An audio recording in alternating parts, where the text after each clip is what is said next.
అండి అందరికీ రీసెంట్గా వైసీపీ సోషల్ మీడియా ఒక కీలకమైన నిర్ణయం తీసుకుంది. అదేంటంటే లైలా బాయ్‌కట్ చేయడంతో పాటు లైలా డిజాస్టర్ చేయడంలో కూడా చాలా కీలకమైన పాత్ర పోషించడం జరిగింది. వాళ్ళందరూ కూడా కలిసి కట్టుగా ఈ లైలా మీద నెగెటివ్ తీసుకురావడంలో వాళ్ళు చాలా కీలకమైన పాత్ర పోషించారనమాట. అయితే ఇప్పుడు వైసీపీ సోషల్ మీడియా కన్ను, అలాగే వైసీపీ కార్యకర్తల కన్ను మెగా ఫ్యామిలీ మీద పడిందనమాట.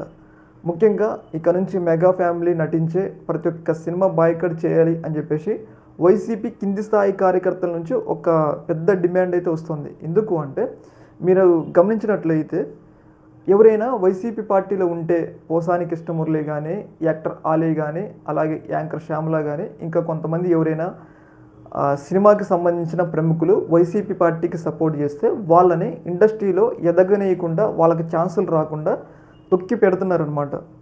ఈవెన్ రీసెంట్గా యాంకర్ శ్యామల ఇష్యూస్లో నేను చూసుకుంటే ఆమె వైసీపీ పార్టీకి సపోర్ట్ చేస్తుంది అని చెప్పేసి ఆమె చేసిన సినిమాలన్నింటినీ కూడా రీషెడ్యూల్ చేయడంతో పాటు ఆమెకి ఛాన్సులు రాకుండా చేయడం అయితే జరిగిందనమాట. దీనంతటికీ కారణం ఏంటంటే ఆమె వైసీపీ పార్టీకి సపోర్ట్ చేస్తుందని చెప్పేసి ఆ భయంతోనే ఛాన్సులు రావట్లేదని చెప్పేసి యాక్టర్ అలీ, పోసాని కృష్ణమురళి కూడా వైసీపీ పార్టీకి దూరం అయ్యారనమాట.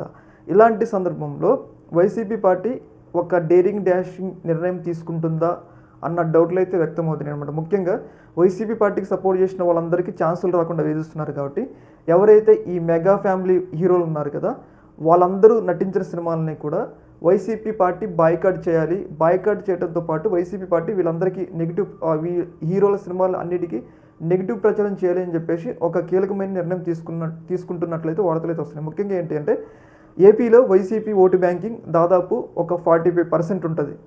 ఎన్నికల్లో అయితే 40% దాకా ఉంది.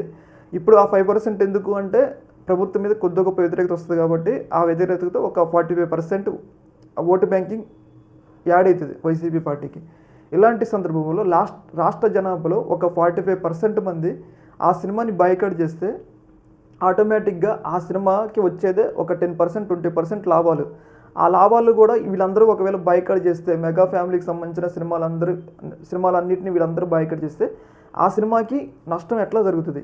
దీనివల్ల ఏంటి అంటే ఇక్కడ నుంచి వైసీపీ పార్టీకి సపోర్ట్ చేస్తున్న వాళ్ళని ఎవరినైనా బాయ్‌కట్ చేస్తే మేము కూడా మీ సినిమాలని బాయ్‌కట్ చేస్తామన్నట్లుగా ఇండైరెక్ట్గా వాళ్ళు సైన్ ఇస్తున్నారు. ఎందుకంటే దీంట్లో కూడా న్యాయం ఉంది కదా. ఇప్పుడు ఒక రాష్ట్రం అన్న తర్వాత, ఒక ఇండస్ట్రీ అయిన తర్వాత వాళ్ళ అభిప్రాయాల ప్రకారం వాళ్ళు నచ్చిన పార్టీకి వాళ్ళు సపోర్ట్ చేసుకుంటారు. అట్లా సపోర్ట్ చేసుకున్నప్పుడు నువ్వు ఛాన్స్లు ఇవ్వనంటే ఆటోమేటిక్గా ఆ పార్టీ కూడా మీ యొక్క సినిమాలను బాయ్‌కట్ చేయడంలో తప్పైతే లేదు కదా అని చెప్పేసి ఒక వాదన అయితే వినపడతా ఉందన్నమాట. ముఖ్యంగా ఇక నుంచి లైలా అయిపోయింది.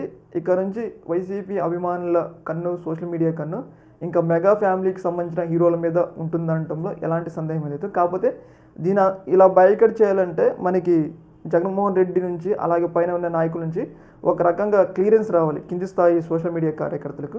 ఒకవేళ అది వస్తే ఇది జరుగుతుందో లేదో మనకి ఇది జరిగిద్దో లేదో జరుగుతుంది. ఎందుకంటే ఆఖరికి సినిమాని బాయ్‌కట్ చేసినప్పుడు సినిమాకి ఎంత నెగిటివ్ చేసినా కార్యకర్తలందరికీ కూడా ఒక పిలుపునిస్తే వాళ్ళైతే సినిమా చూడరు కదా ఆటోమేటిక్గా.